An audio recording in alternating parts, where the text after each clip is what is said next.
இங்கு கோவையிலே கூட மத்திய சிறைச்சாலையிலே நம்முடைய வ.உ. சிதம்பரனார் அவர்கள் தன்னுடைய கடுமையான தண்டனையை செக்கெழுத்து இங்குதான் அவர் அந்த காலத்தை சிறை தண்டனை அனுபவித்தார். அப்படிப்பட்ட அந்த இடத்தில் நின்று வந்தே மாதரம் பாடலை எந்தவிதமான கட்சி சார்பும் இல்லாமல் ஒரு மக்கள் பிரதிநிதியாக மாணவ மாணவிகளோடு சேர்ந்து நான் பாட வேண்டும் என அனுமதி கேட்டதற்கு 3 நாட்கள் அந்த அனுமதி கடிதத்தில் எந்த முடிவும் எடுக்காமல் வைத்துவிட்டு நேற்று இரவு ஒரு 7 மணி இருக்குமாப்பா 7 மணி அளவிலே அந்த இடத்துல அனுமதி மறுக்கப்பட்டது என்று எங்களுக்கு கடிதம் கொடுக்கிறார்கள். என்ன காரணம்? நாங்கள் அட்மினிஸ்ட்ரேட்டிவ் ரீசன், செக்யூரிட்டி ரீசன் அப்படிங்கிறாங்க.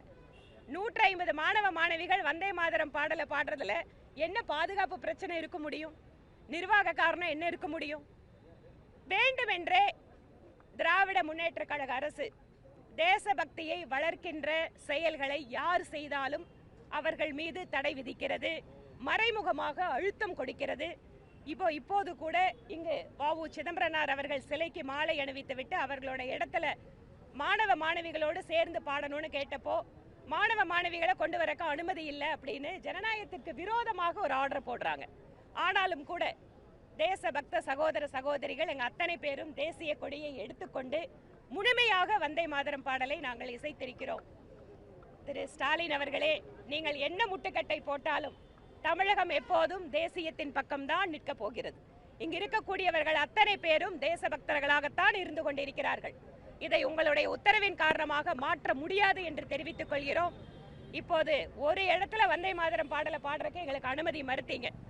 எங்களுடைய கட்சியினுடைய மாவட்ட தலைவர் நூற்றுக்கணக்கான இடங்களில் இந்த நிகழ்ச்சியை நடத்துவதற்கு அவர் ஏற்பாடு செய்து கொண்டிருக்கிறார். தெருக்கள் தோறும் வந்தே மாதரம் பாடுவதற்கு நாங்கள் ஏற்பாடு செய்வோம். உங்களுடைய இந்த அடக்குமுறைக்கு ஒருபோதும் நாங்கள் அஞ்சிவிட மாட்டோம். ஏனென்றால் பிரிட்டிஷ்காரர்களையே இந்த நாட்டிலிருந்து வெளியேற்றுவதற்கான ஒரே மந்திரமாக இருந்தது வந்தே மாதரம் என்பதுதான்.